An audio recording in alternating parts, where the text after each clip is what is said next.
Creative is back at it here to give everyone another Breaking Bad Season 3 episode reaction video. Before I get into that, though, pretty important if you are caught up to the point where I am in rewatching or watching Breaking Bad, or you're just not sure, then you should probably take the initiative and pay attention to the episode title, which, of course, I'll put in the description for you. If that's the case, you find out that you're not caught up, it would be my recommendation that you don't watch this video any further, just to avoid any possible spoilers.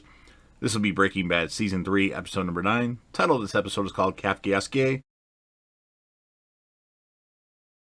This will be my reaction, review, recap after just watching the episode. Walt and Jesse are now in full production in the new meth lab and are easily producing the 200 pounds of meth each week, as per their quota that Walt and Gus Fring agreed to. Jesse finds that they're even overproducing and is resentful when Walt refuses to allow him to remove the extra pounds from the shipment, particularly since he has calculated that Gus will net at least $96 million by the end of their 3-month contract, while the two of them are receiving only a combined payment of about $3 million, despite doing all of the work. Walt, however, is unconcerned by that and simply brushes off Jesse's complaints as him being unappreciative. We also got a Los Porros Hermanos commercial in that in the opener for this, and kind of like showing the distribution of like them, you know, the crates that are the things that they send the distribution, and then they pack them into the bags and then put them into the containers. Anyway, Hank is still recovering, or just starting recovering, in the hospital, and Steve Gomez shows up to tell him that the blue meth has resurfaced in several states, thus confirming Hank's suspicions that Heisenberg has not yet been captured. Now, Hank is nevertheless dissatisfied with that and reveals that the only reason why he's still alive is because he got a warning call a minute before the would-be assassins attacked him. Instantly suspicious of Walt, Skyler asks him if they are safe. Walt assures her that at the moment they are. Though Hank is now conscious and functioning to a certain degree, his legs are mostly paralyzed, and the prognosis is that he may not be able to walk again. That would not be good, even with months of physical therapy. Now, his doctor tells Marie that the therapy he needs is unlikely to fall within their insurance plan. Insurance is fucking ridiculous, by the way, and they would need likely to end up having to pay out of pocket for this particular help, which would end up costing them hundreds of thousands of dollars or more at that point. Now, Walt, he meets with Gus at the distribution center to clear the air. Hank's revelation that he received a phone call before the attack has led Walt to the conclusion that Gus was the one who diverted the cartel assassins away from him and directed them towards Hank instead, so that an attempted hit on a DEA agent would get the American and Mexican governments to crack down hard on the cartel and close off the distribution of meth from across the border, thereby granting Gus complete control over the market within the states, and that's why the meth is spreading.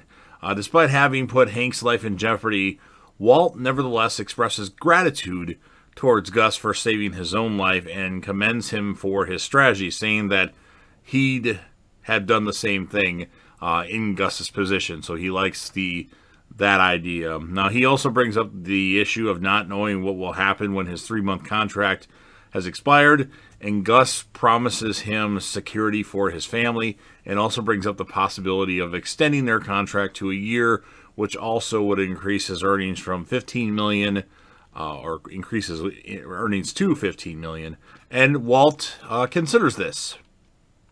Now, Saul is encouraging Jesse to purchase a nail salon with which he can use to launder the money he makes from the meth business. Jesse refuses, especially since doing so would require him to report his income to the Internal Revenue Service and thereby pay taxes. Tired of having to adhere to the quotas and responsibilities within his new job and wanting a larger cut of the profits, Can he just be happy with what he's getting? Jesse decides to steal the leftover pounds of meth that he and Walt produce in the lab to sell separately to members of his rehab support group.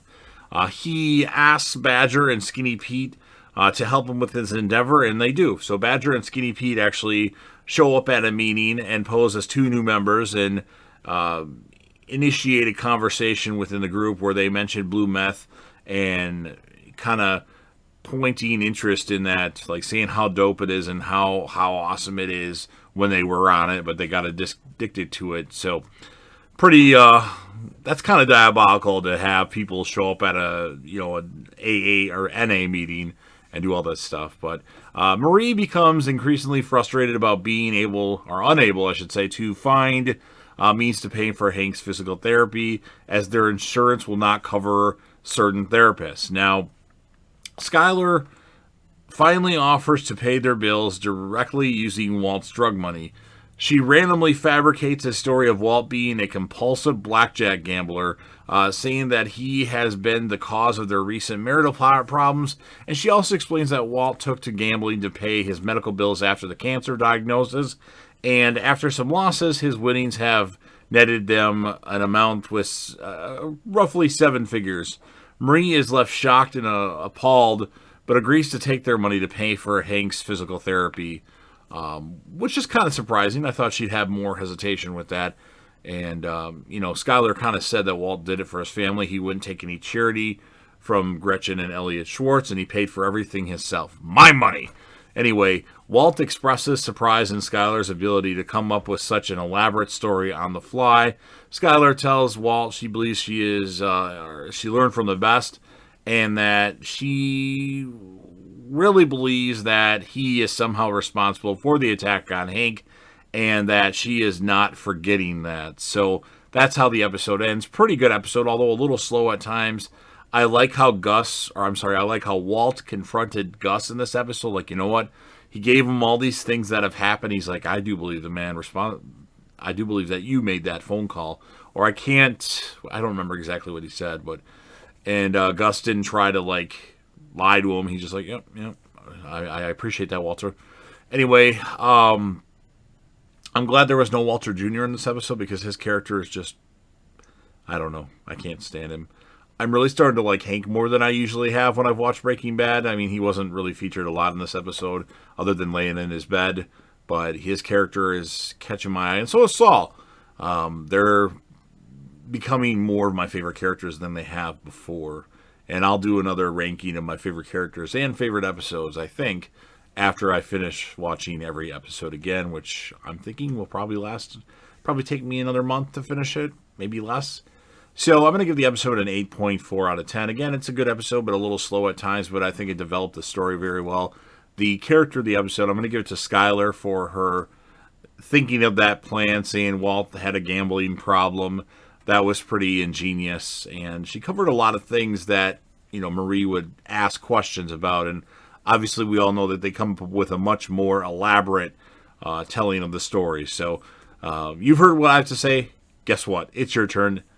I know that you're a fan of Breaking Bad. I know everybody likes Breaking Bad. If you've seen the whole series, you like Breaking Bad. So do me a favor and please help the channel out and smash that like button. If you know anybody that would be interested in this, go ahead and share the video with them. Leave me plenty of comments, each and every one of you, about your thoughts on the episode, your score of the episode, or if you don't remember that stuff, I'm okay with you leaving your favorite characters, favorite episodes, or least favorite characters and least favorite episodes, or anything else that you got related to Breaking Bad. You can go ahead into the end of Breaking Bad. That's okay. I assume everybody that's watching these or listening to these has seen the entire series. And if you haven't seen it yet, well, I warned you at the beginning to take the initiative and pay attention to the episode title to avoid spoilers. And last, but certainly not least, help out the channel. Don't forget to hit that sub button.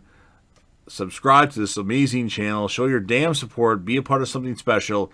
And JDev will return.